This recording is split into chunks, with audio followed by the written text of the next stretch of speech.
Hi everyone, आज की shorts में जीन पियाजे के कॉग्निटिव डेवलपमेंट थ्योरी को हम डिस्कस करेंगे। इससे पहले एक शॉर्ट्स में मैंने आपके साथ जीन पियाजे के द्वारा दी गई सारी टर्म्स को डिस्कस किया था।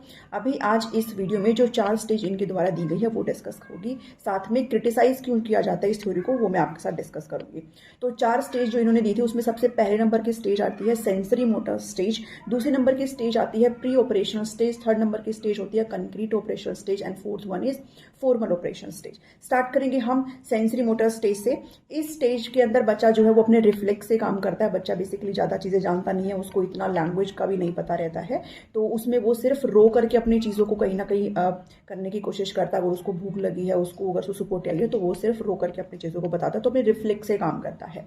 इस पर्टिकुलर स्टेज में आपको सिर्फ एक चीज़ ध्यान में रखनी है, ऑब्जेक्ट परमानेंस, यानी कि वस्तु स्थायित्व इस पर्टिकुलर स्टेज के एंड में बच्चे को आना स्टार्ट हो जाता है। एट द एंड ऑफ 2 बच्चे के अंदर ऑब्जेक्ट परमानेंस आना शुरू हो जाती है।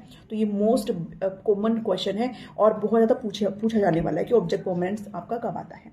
सेकेंड जो स्टेज है वो है आपकी प्री ऑपरेशनल स्टेज। इस पर्टिकुलर स्टेज में बच्चा सिंबल्स के थ्रू बात करने लग जाता है। मेंटल इमेज बच्चे के माइंड में जो है वो बनने लग जाती है। इस स्टेज को इंट्यूटिव स्टेज भी कहते हैं, जो कि 4 से 7 वर्ष की होती है, और प्री कंसेप्चुअल पीरियड भी कहते हैं, जो कि 2 से लेकर के और 4 वर्ष की होती है। इसमें बच्चे के अंदर इरिवर्सिबिलिटी होती है, साथ में बच्चा ईगोसेंट्रिक होता है इस पर्टिकुलर स्टेज के अंदर।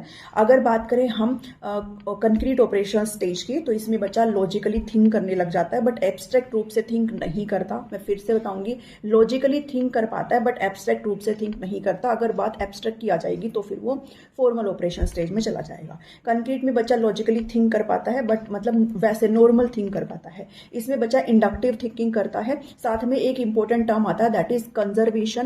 ठीक है, संरक्षण, ये जो एक टर्म है ये आपको अच्छे ध्यान से समझना है। इसके अलावा फॉर्मल ऑपरेशन स्टेज में बच्चा जो है वो हाइपोथेटिकल थिंकिंग यहाँ पर कर पाता है, डिडक्टिव थिंकिंग बच्चे की हो जाती है, और बच्चा लॉजिकली थिंक कर पाता है, और एब्स्ट्रैक्ट थिंकिंग बच्चे की यहाँ पर बढ़ जाती है। बच्चा अमूर्त रूप से सोचने लग जाता है।